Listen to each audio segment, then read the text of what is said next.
Good morning विद्यार्थी मित्रांनो. पहा, आपण राष्ट्रीय उत्पन्न हे जे प्रकरण आहे, या प्रकरणामध्ये आपण आतापर्यंत राष्ट्रीय उत्पन्नाच्या संकल्पना, त्याच पद्धतीने राष्ट्रीय उत्पन्नाच्या व्याख्या, राष्ट्रीय उत्पन्नाची वैशिष्ट्ये या सर्व गोष्टींचा विचार केला. त्याचबरोबर आपण राष्ट्रीय उत्पन्नाचा चक्रीय प्रवाह हा एक जो महत्त्वाचा भाग आहे हा देखील बघितला. आणि मग आपण मागच्या तासिकेपासून राष्ट्रीय उत्पन्न मोजणं, एखाद्या देशाचं आपण म्हटलं राष्ट्रीय उत्पन्न हे जास्त आहे, कमी आहे, काय हे कसं ठरवायचं, तर याच्यासाठी मापन करणं हे अत्यंत आवश्यक असते. आणि ते जे मापन आहे तर ते मापन कशा पद्धतीनं केलं जाते, कशा पद्धतीने आपण करतो याचा विचार आपण करीत आहोत. आणि त्यामध्ये आपण काल पाहिलं की राष्ट्रीय उत्पन्न मापनाच्या, राष्ट्रीय उत्पन्न जे मापन करायचं आहे तर त्याच्यात 3 पद्धती आहेत. पहिली जी पद्धत आहे तर ती आहे उत्पादन पद्धत, दुसरी जी पद्धत आहे ती आहे उत्पन्न पद्धत, आणि तिसरी जी पद्धत आहे ती आहे खर्च पद्धत. मग काल आपण या 3 पद्धतींपैकी पहिली जी पद्धत आहे, या पहिल्या पद्धतीचा विचार करत होतो त्याला उत्पादन पद्धती असे म्हणतात. आणि राष्ट्रीय उत्पन्न मापनाची उत्पादन पद्धती जी आहे तर त्यालाच माल साठा पद्धती असं देखील म्हटलं जाते. उत्पादनावर पूर्णपणे लक्ष केंद्रित केलं जाते आणि त्या उत्पादनावरून जे उत्पादन झालं असेल वस्तू आणि सेवांचं एका वर्षाच्या काळामध्ये, तर त्यावरून बाजारभावानुसार त्याची किंमत, त्याचं मूल्य ठरवले जाते. आणि अशा तऱ्हेने राष्ट्रीय उत्पन्न जे आहे हे राष्ट्रीय उत्पन्न मोजले जाते. मग हे जे आपण राष्ट्रीय उत्पन्न जे मोजतो उत्पादन पद्धतीद्वारा, उत्पादन पद्धती पहिली पद्धती जी आहे त्याच्याद्वारे आपण जे मोजतो राष्ट्रीय उत्पन्न, तर ते मोजत असताना दुहेरी गणना होऊ नये म्हणून आपण 2 पद्धतींचा त्यामध्ये वापर बघितला.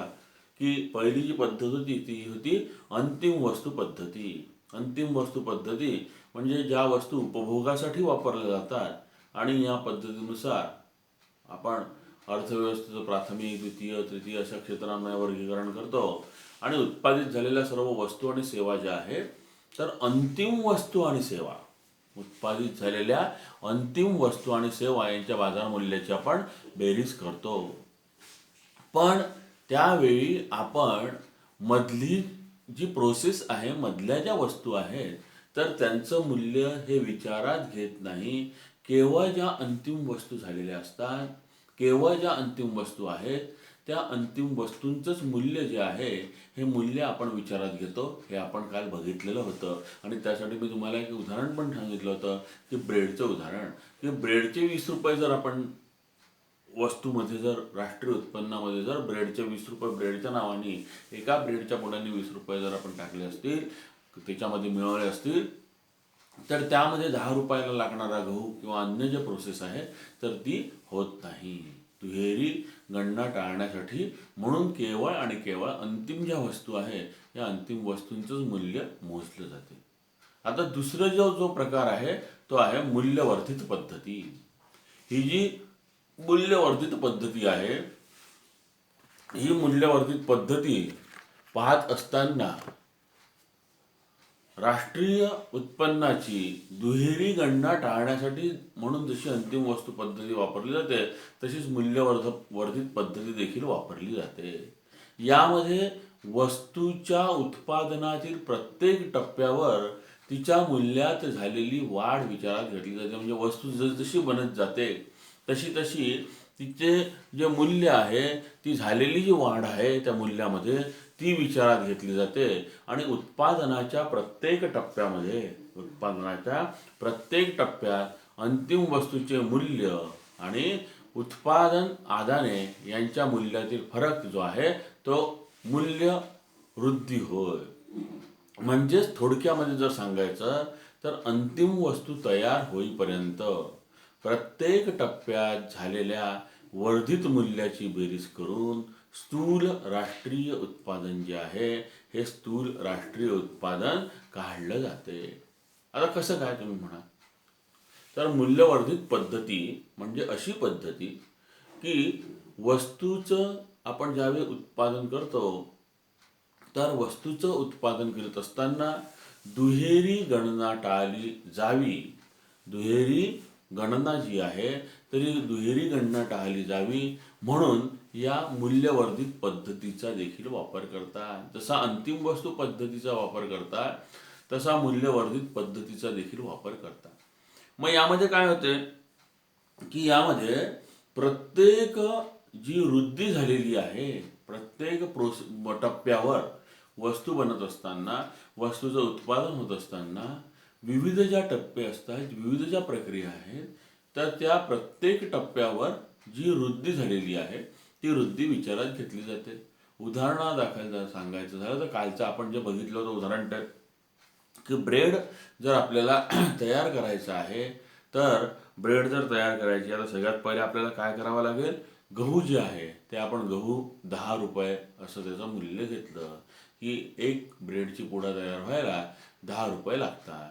म्हणून मग त्याचं मूल्य 10 रुपये असं त्याचं हे होईल, गव्हाचे 10 रुपये. मग गव्हानंतर आटा तयार झाला. मग आटा तयार झाल्यानंतर आटा समजा तो तेवढा 13 रुपयाला मिळत असेल, त्याचं मूल्य बाजारामध्ये जर 13 रुपये असेल तर वर्धित मूल्य त्याचं किती झालेलं आहे, त्याचं जे वर्धित मूल्य झालेलं आहे त्याचं वर्धित मूल्य हे 3 रुपये वाढलेलं आहे. म्हणजे पूर्वी 10 रुपयाचा गहू होता आणि आता 3 रुपये त्यामध्ये आणखीन वाढलेले आहे.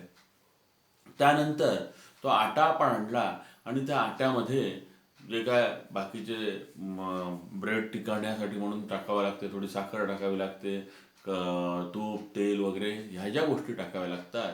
तर हा पूर्ण लगदा तयार करण्यासाठी म्हणजे पुढचा टप्पा आहे लगदा तयार करणं.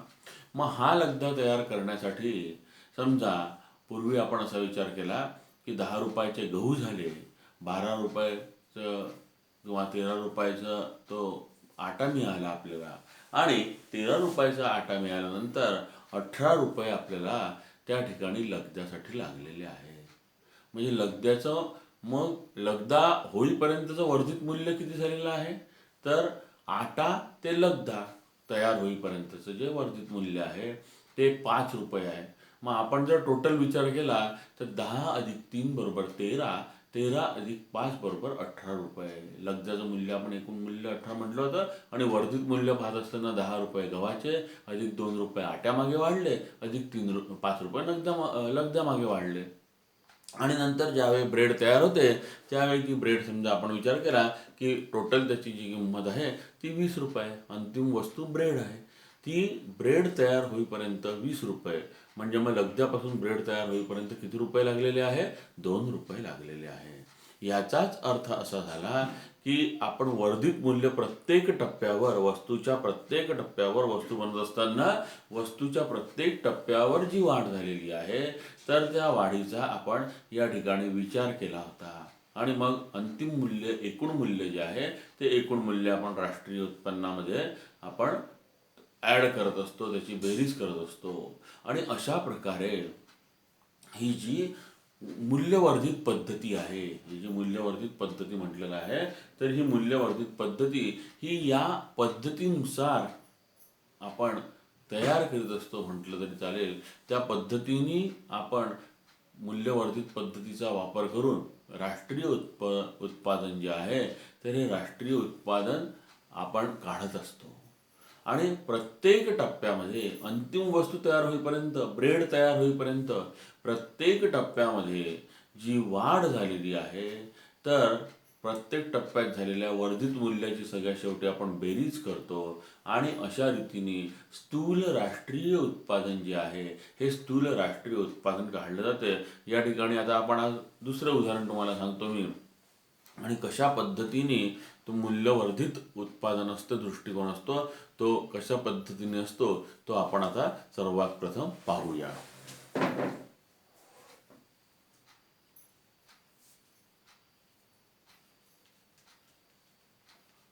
राष्ट्रीय उत्पन्न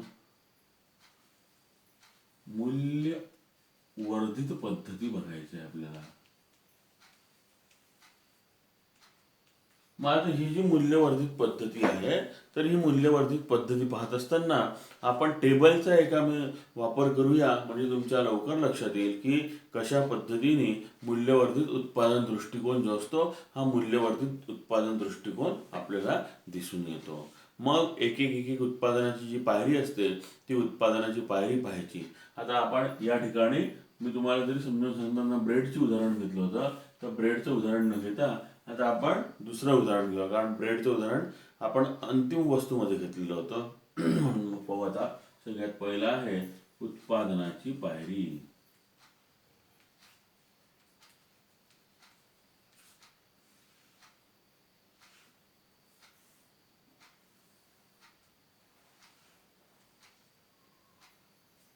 उत्पादनाची पायरी जी आहे ही पायरी. नंतर आहे उत्पादनाचे बाजार मूल्य.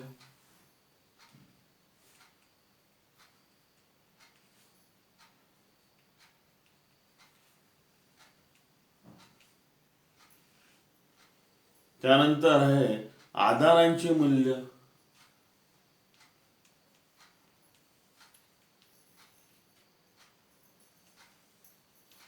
आणि सगळ्यात शेवटचा जो कॉलम असतो तो असतो वर्धित मूल्य.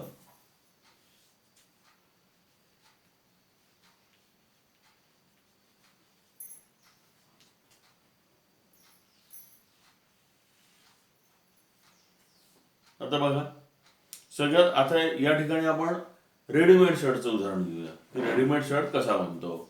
समजा सुती रेडीमेड शर्टचं आपण उदाहरण घेतोय. मग सगळ्यात पहिले काय होईल, सुती रेडीमेड शर्ट ज्यावेळी आपण म्हणतो त्यावेळी सगळ्यात पहिले आपल्याला कापूस जो आहे हा कापूस घ्यावा लागेल. म्हणजे उत्पादनाची पहिली पायरी कापूस आहे. त्याच्यानंतर त्या कापसापासून सूत तयार करणं ही दुसरी पायरी झाली.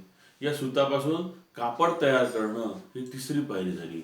आणि या तयार केलेल्या कापडापासून शर्ट तयार करणं ही चौथी पायरी झाली. म्हणजे शर्ट हा थोडक्यात अंतिम वस्तू झालेली आहे.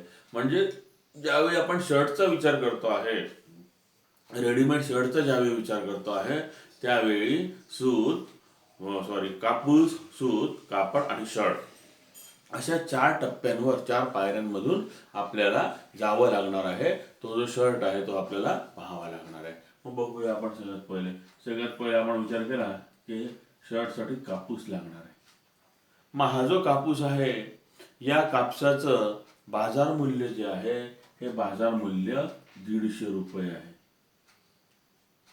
आणि हे जे बाजार मूल्य 150 रुपये आहे, तर आदानांचं जे मूल्य आहे हे आदानांचं मूल्य या ठिकाणी काहीच नाही आहे, कारण सुरुवातीचं ते हे आहे. आणि वर्धित मूल्य जे आहे हे वर्धित मूल्य 150 रुपये आहे, असं आपल्या लक्षात येतं. मग त्यानंतर आपण या कापसापासून सूत तयार केलं. कापसापासून आपण सूत तयार केलं. मग हे जे सूत आहे तर हे 250 रुपयाचं लागलं असं आपण विचार करू. 250 रुपये त्याची किंमत झालेली आहे.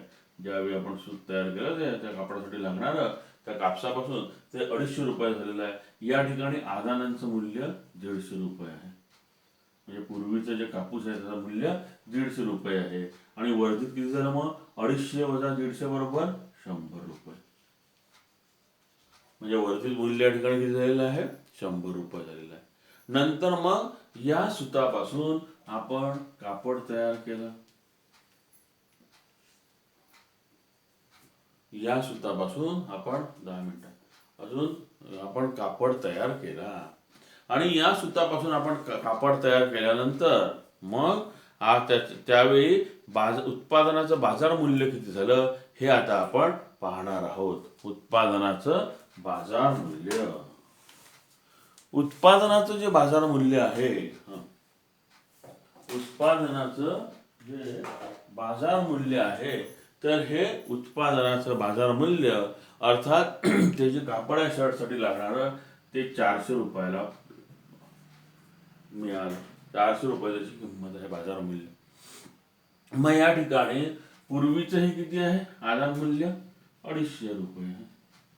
म्हणजे आता 250 वजा 400 वजा 250 किती झालेलं आहे वर्धित मूल्य? वर्धित मूल्य झालेलं आहे 150 रुपये. समजून राहिलं नाही? तर हे झालेलं आहे 150 रुपये. मग त्याच्यानंतर कापड झाल्यानंतर आपण शर्ट तयार केला. त्या कापडाचा आपण शर्ट तयार केला आणि शर्ट जो आहे तो आहे अंतिम वस्तू. शर्ट हा अंतिम आहे. मग शर्ट मिळाला आपल्याला 500 रुपयाला. 500 रुपयाला मिळाला. आधीचं किती आहे आधार मूल्य? 400 रुपये आहे. वर्धित मूल्य किती झालेलं आहे? 100 रुपये झालेलं आहे. वर्धित मूल्य 100 रुपये झालेलं आहे. आणि मग आपण ज्यावेळी विचार करतो आहे त्यावेळी आपल्या असं लक्षात येते आहे की एकूण मूल्य जे आहे, हे जे एकूण मूल्य जे आहे, तर हे एकूण मूल्य किती रुपये झालेलं आहे? 500 रुपये झालेलं आहे. 100 आणि 150, 250, 250 आणि 100, 350, 350 आणि 150, 500 रुपये. अशा प्रकारे जे वर्धित मूल्य जे होतं तर आणि शर्टचं एकूण मूल्य किती झालेलं आहे? 500 रुपये झालेलं आहे. म्हणजे आपण ही जी वर्धित वाढ आहे 150, 100, 150, 100 एकूण 500 रुपये. मग आपण काय केलेलं आहे? 500 रुपयाचा आपण त्या ठिकाणी एकूण राष्ट्रीय उत्पादनाचा ज्यावेळी आपण विचार करतो त्यावेळी 500 रुपये आपण त्याचं मूल्य जे आहे हे 500 रुपये मूल्य आपण बघितलेलं आहे किंवा ठरवलेलं आहे. म्हणजे मूल्यवर्धित पद्धतीमध्ये काय झालेलं आहे? मूल्यवर्धित उत्पादन पद्धतीमध्ये प्रत्येक टप्प्यावर समाविष्ट केलेले जे मूल्य आहे तर हे अंतिम उत्पादनामधून मूल्यवर्धित उत्पादन पद्धतीमध्ये प्रत्येक टप्प्यावर हे जे आपण मूल्य समाविष्ट केलेलं आहे तर हे अंतिम उत्पादनामधून कच्च्या मालाचे मूल्य कमी करून मोजदाद केली जाते. आणि विविध टप्प्यात समाविष्ट केलेले जे मूल्य आहे तर त्यांची बेरीज हे राष्ट्रीय उत्पादनात समाविष्ट केली जाते. आणि वरील तक्त्यामधून आपल्या असं लक्षात येऊन राहिलेलं आहे की अंतिम वस्तू जी आहे, वरील तक्त्यामधून आपल्या असं लक्षात येते आहे की अंतिम वस्तू जी आहे शर्ट जो आहे 500 रुपये ज्याची किंमत आहे, तर उत्पादनाच्या प्रत्येक टप्प्यामध्ये आपण समाविष्ट केलेली पाहायची बेरीज 150 अधिक 100 अधिक 150 अधिक 100. तर उत्पादनाच्या प्रत्येक टप्प्यावर समाविष्ट केल्या जाणाऱ्या उत्पादनाचे वर्धित मूल्य जे आहे ते 100 अधिक 150 अधिक 150 अधिक 100 रुपये असं आहे. 500 रुपये इतके आहे. आणि अशा प्रकारे आपण जे राष्ट्रीय उत्पन्नामध्ये समाविष्ट केलेले मूल्य जे आहे हे अंतिम वस्तू मूल्य इतकंच आहे. म्हणजे पहिली काल जी आपण पद्धत पाहिली ती पद्धत आणि मूल्यवर्धित पद्धत ही जवळपास सारखी आहे. फक्त आपण अंतिम वस्तूमध्ये शेवटच्या वस्तूचं केलं आहे. इथे देखील शेवटचं जे मूल्य आहे हे शेवटचं मूल्य पाहत असताना प्रत्येक टप्प्यावर जी वाढ झालेली आहे त्या वाढीचा उपयोग मात्र आपण या ठिकाणी केलेला आपल्या लक्षात येत आहे.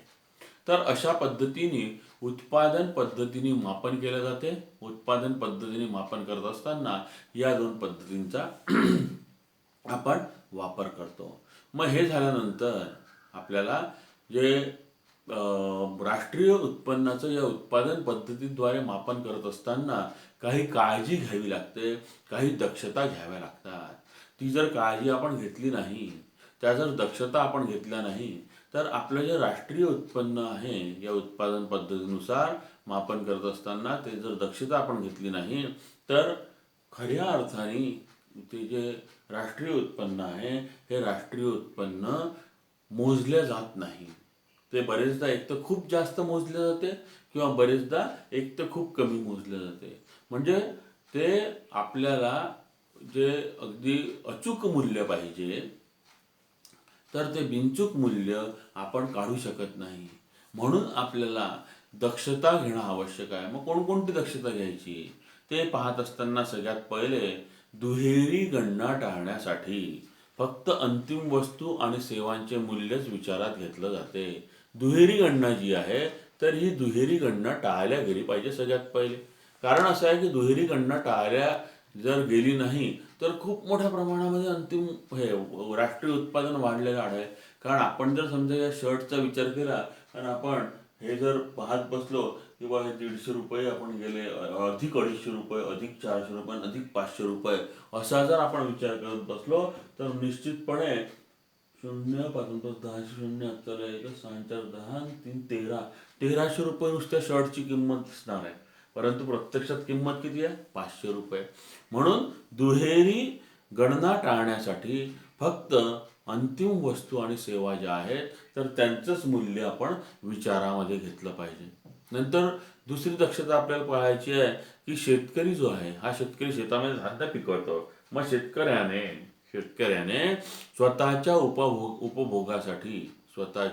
उपभोगासाठी वापरलेल्या वस्तूंचे मूल्य हे अंदाजे काढले जाते. म्हणजे स्वतःच्या उपभोगासाठी उत्पादित केलेल्या वस्तूंच्या मूल्याचा समावेश हा राष्ट्रीय उत्पन्नात केला गेला पाहिजे.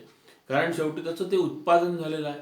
जरी त्यांनी 10 पोते गहू घेतले, काढले, उत्पादन केलं आणि त्यापैकी 5 पोते त्यांनी स्वतःच्या उपभोगासाठी जर खर्च केले असतील तर त्याचं देखील जे किंमत आहे ती देखील किंमत आपण राष्ट्रीय उत्पन्नामध्ये समाविष्ट केली पाहिजे. कारण शेवटी ते एक उत्पन्नच आहे. नंतर आहे की राष्ट्रीय उत्पन्नाच्या अचूक अंदाजासाठी राष्ट्रीय उत्पन्नाचं जे अचूक मापन आहे, अचूक अंदाज, अचूक मापन जे आहे, तर त्यासाठी बाजार किमतीत समाविष्ट केलेली बाजार किंमत जी आहे तर या बाजार किमतीमध्ये समाविष्ट केलेली अप्रत्यक्ष कराची रक्कम ही वगळली जाते. आणि काही वस्तूंसाठी शासनाने दिलेली अनुदानाची जी रक्कम आहे तर ही अनुदानाची रक्कम मात्र आपण त्यामध्ये मोजली पाहिजे. नंतर आहे की राष्ट्रीय उत्पन्न मोजताना वेगवेगळ्या वर्षातील वस्तूंच्या किमतीतील बदलांची दखल घ्यावी लागते. आपण मागच्या प्रकरणामध्ये निर्देशांकामध्ये पाहिलेलं आहे की वेगवेगळ्या वर्षामध्ये वेगवेगळ्या किमती असतात वस्तूंच्या. मग त्याचा देखील आपण विचार केला पाहिजे आणि ते जे बदल होतात त्या बदलांची देखील आपण नोंद ठेवली पाहिजे, दखल घेणं अत्यंत आवश्यक आहे. नंतर जे आहे की निर्यात मूल्य राष्ट्रीय उत्पन्न काढत असताना ज्याही वस्तूंची आपण निर्यात केलेली आहे आणि त्यापासून जे मूल्य आलेलं आहे तर ते मूल्य राष्ट्रीय उत्पन्नामध्ये आपण ॲड केलं पाहिजे. राष्ट्रीय उत्पन्नामध्ये ते मूल्य आपण मिळवलं पाहिजे. ते मूल्य जे आहे त्याचा समावेश आपण राष्ट्रीय उत्पन्नामध्ये केला पाहिजे. परंतु त्याच वेळी ज्या वस्तू आपण आयात केलेल्या आहेत त्या वस्तूंचं आपल्याला चुकारा द्यावा लागतो. आयात केलेल्या वस्तूंचे पैसे द्यावे लागतात. मग ते पैसे मात्र आपण त्याच्यामधून वजा केले पाहिजे. आयात मूल्य जे आहे हे आयात मूल्य वगळलं पाहिजे, वजा केलं पाहिजे. नंतर पुढचं आहे की भांडवली वस्तू ज्या आहेत तर या भांडवली वस्तूंची झालेली झीज म्हणजेच घसारा मूल्य जे आहे हे घसारा मूल्य राष्ट्रीय उत्पन्नामध्ये मोजता कामा नये. घसारा मूल्य जे आहे तर हे घसारा मूल्य राष्ट्रीय उत्पन्नामध्ये मोजू नये असं स्पष्टपणे म्हटलं गेलेलं आहे. आणि नंतर आहे की ज्या जुन्या वस्तू आहेत तर बरेचदा काय होते की जुन्या वस्तूंची आपण खरेदी विक्री करतो. मग जुन्या वस्तूंची आपण जी खरेदी विक्री केलेली आहे तर ती राष्ट्रीय उत्पन्नात मोजली जात नाही.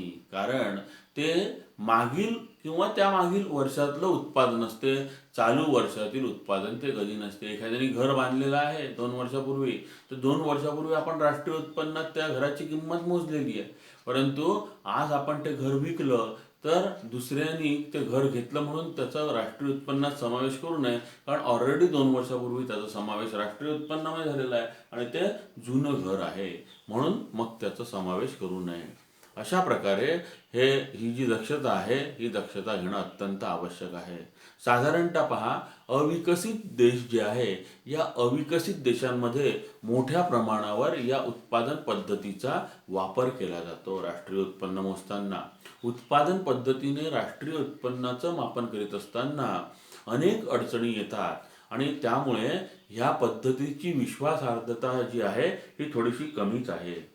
भारतात या पद्धतीने आपण भारतामध्ये ज्यावेळी विचार करतो त्यावेळी भारतामध्ये शेती आणि त्याच्याशी संलग्नित व्यवसाय जे आहे, खाणकाम असतील, हस्तकाम असेल, यांत्रिक उत्पादन असेल, या क्षेत्रातील उत्पन्नाची आपण मोजणी करतो. पण उत्पादन पद्धतीने वाहतूक झालं, वाणिज्य म्हणजे व्यापार झाला, दळणवळण झालं, इत्यादी क्षेत्रातील राष्ट्रीय उत्पन्न मात्र आपण मोजत नाही.